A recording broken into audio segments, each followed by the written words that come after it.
Recording has begun. Assalamu alaikum wa rahmatullahi wa barakatuhu. Today is 111 days since my brother Talib's been kidnapped from my care and taken a hostage and has been held against his will by the local authority, Bradford Council, and all its subordinates and associates and collaborators in order to precipitate this situation. 111 days that my brother's now been gone, and it's just truly horrific because there's nothing I can go, nowhere I can go, nobody I can take to speak to, because they've utilised the police, West Yorkshire Police, in order to achieve their objective. And that's what they always do, isn't it? They always bring the police along in a domestic situation which they can't handle. There's no criminality going on. I've never ever been arrested from the streets or anywhere else other than this, for this domestic situation of caring. And they are doing something wrong. They can't do their jobs properly, and then they utilise the police to target and victimise somebody else, such as myself, in order to cover up their own systemic failures. Anyway, today is Monday, the 27th of November 2023, and I think the time is around about 9:15 in the evening. Bit of a late session today, but as long as I got one session in, that's good enough. Just to tell you that I'm still alive. Nothing bad has happened to me so far, but inevitably there are plans underway. There are strategies being designed as I speak at this moment in time, by the authorities, by everybody else, in order to find a means or a ways to get an advantage over me, or win this in this situation, which is entirely looking to undermine my position and standing, and looking to degrade and humiliate me in this position. So that's what's happening. I'm still here, and I'm still fighting the good fight, looking to make some progress. So today is 111 days later, and as you know, daily I'm sending a voice message to the city solicitor, to the social worker, to the housing association solicitor, to West Yorkshire Police.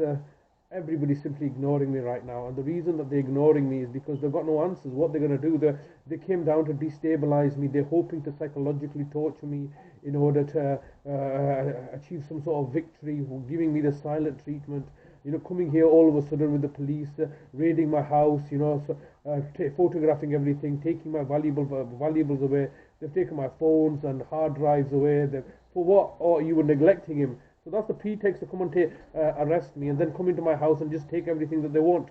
It's just ridiculous. And then at the same time, there's this court case that's been instigated, and this is another thing as well. Not only do they weaponize the police and the council tax, they weaponize everything. They even weaponize the court system. So the court system has been fully weaponized, not to dispense justice. It's just a farce.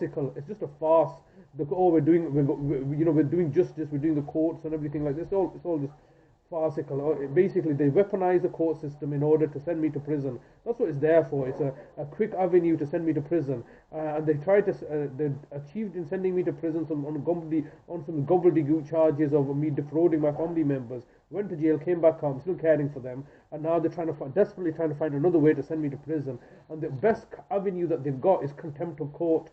And they know the fact that I record everything, and so they're hoping that I'll be recording the court proceedings, committing a contempt of court, and that will allow them to send me to prison. But even in those circumstances, the maximum penalty, or I think, it could be up to anywhere up to 2 years, but in recent cases, before Mr. Justice Cobb, who is the go-to guy to stop recordings, because he doesn't like recordings, he sends people to prison for recording in the family courts, because the family courts are there to kidnap children, and they don't want to have any parents coming in to record them committing fraud and corruption. So they want to be able to lie, cheat and manipulate. They're basically making a mockery of this aspect of transparency and openness and transparency in the courts. The judges are there to steal children, and that's what they've been very, very effective at, taking children away from parents and And you can listen to Facebook pages every day. People are parents in despair as the children are being taken away by social services, through the commissioning of the judges. It's all just one nicely cushion game for them. They make money out of kidnapping children and then putting them into foster care and then sexually abusing them, sort of satanic rituals. That it's all there. I mean, nobody wants to discuss this because nobody can change the status quo. Nobody has the power or the means to change this. But stealing children is one thing. Now, in my particular case, because there is no children, they're taking away, stealing grown adults. They've taken away my mother, all right, for the last 334 days of her life, and then just killed her off. And then now they've kidnapped my brother, for the last 111 days.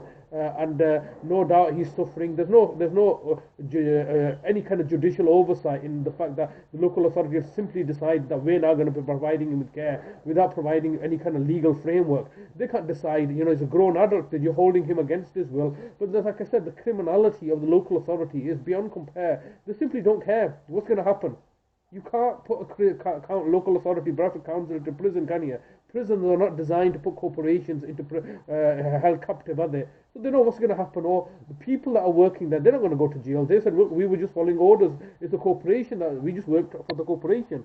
And so therefore it's kind of a niche thing that they've created where effectively they can kill and murder people and getting away with murder. That's effectively what they've created. They've created a situation where there's no accountability, there's no liability, and they can create human suffering and pain and misery and murder, and nobody's accountable. Now, who exactly is responsible for having kidnapped my brother?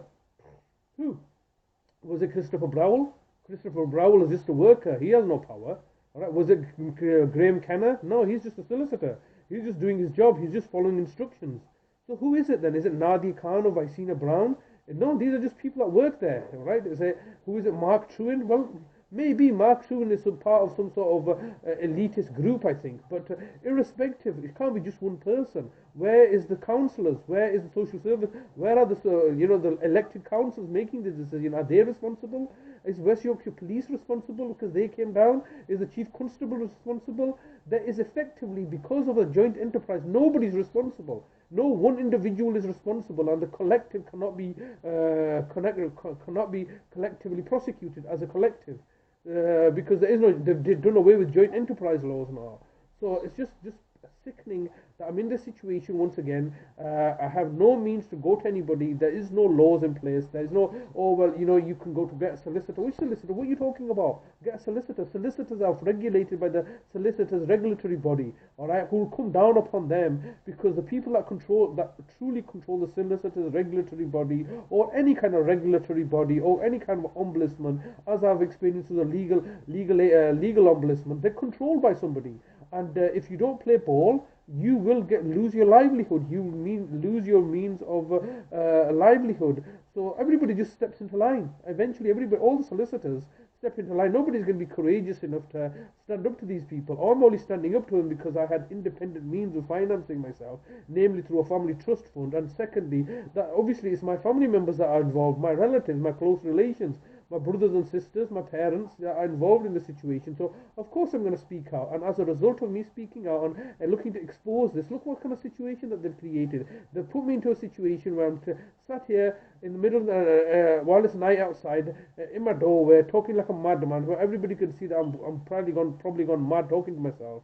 When the reality is that all I'm doing is creating videos to highlight the situation that this is kind of the perpetual situation that they've created for me in order to create a situation that's entirely to their benefit. It cannot simply be the case that 111 days later you can just come and take somebody and not tell any of his family where he is, what kind of condition he's kept in, deny his access to visit him or see him, and then refuse to engage with him. The police, they just put some noddy police officer in front who just ignores me. All right, the senior people, the detectives and investigators, they're hiding behind the corporate veil. The chief executive is just saying, "Oh well, we'll send it to the. You can just send it to the standards authority. This one, this is all smoke screen. It's just basically a smoke screen. The bottom line is they've got my brother, and they're going to keep my brother, and they're going to deny me access to my brother. Why? Because they want to torture me. This is going to degrade and humiliate me and torture me. That's exactly what they did in my mother's case. They degraded and humiliated and tortured me, kicked me out of the city at the height of the pandemic, and said that, if you want to see, if you want to, this, your mother is now our property, and we dictate terms of how you can see her. These are the conditions that you need to follow. If you refuse to follow those conditions, we will deny you access to seeing your mother. That is obviously ultimate power, isn't it? To deny people access to their own mother, or deny a mother access to her own child.